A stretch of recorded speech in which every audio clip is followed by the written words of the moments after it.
लाहौर में ईद से कबल डाकू सरगर्म हो गए। डिफेंस बी के इलाके में 3 डाकू असलहे के जोर पर घर से 1 करोड़ 83 लाख से जायद लूट कर फरार हो गए।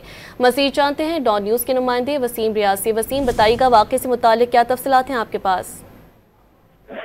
जी देखिए, ये डिफेंस का इलाका है। डिफेंस बी थाने की हदूद में घर में ये डकैती की वारदात हुई है और इसका मुकदमा जो है वो पुलिस ने दर्ज करके तफ्तीश जो है वो शुरू कर दी है। डिफेंस का इलाका, घर में 1 करोड़ 83 लाख रुपए से ज्यादा मालियत की ये डकैती की वारदात है। फेज 1 में 3 डाकू असले के जोर पर सना सिकंदर नामी खातून के घर दाखिल हुए, जिन्होंने अहले खाना को यरगमाल बनाकर 8 लाख रुपए मालियत के लैपटॉप और मोबाइल फोन, हीरे की अंगूठी, $6,500 अमरीकी डॉलर, 90 लाख मालियत के हीरे का सेट, 18 लाख मालियत की सोने की चूड़ियां, 12 लाख मालियत के सोने के अंगूठियां और 15 लाख मालियत की घड़ियां जो है वो वहां से छीनी और उसके बाद वहां से फरार हो गए। पुलिस ने ये मुकदमा दर्ज किया। जैव कुव्वत से शवाहिद इकट्ठे करते हुए मुख्तलिफ पहलुओं पर तफ्तीश शुरू कर दी है। सीसीटीवी फुटेज की मदद ली जा रही है और जदीद टेक्नोलॉजी की मदद से पुलिस का दावा है कि जल्द डाकुओं का न सिर्फ सुराग लगा लिया जाएगा बल्कि उनको गिरफ्तार भी कर लिया जाएगा। जी, तफसीलात से आपने आगाह किया वसीम, शुक्रिया।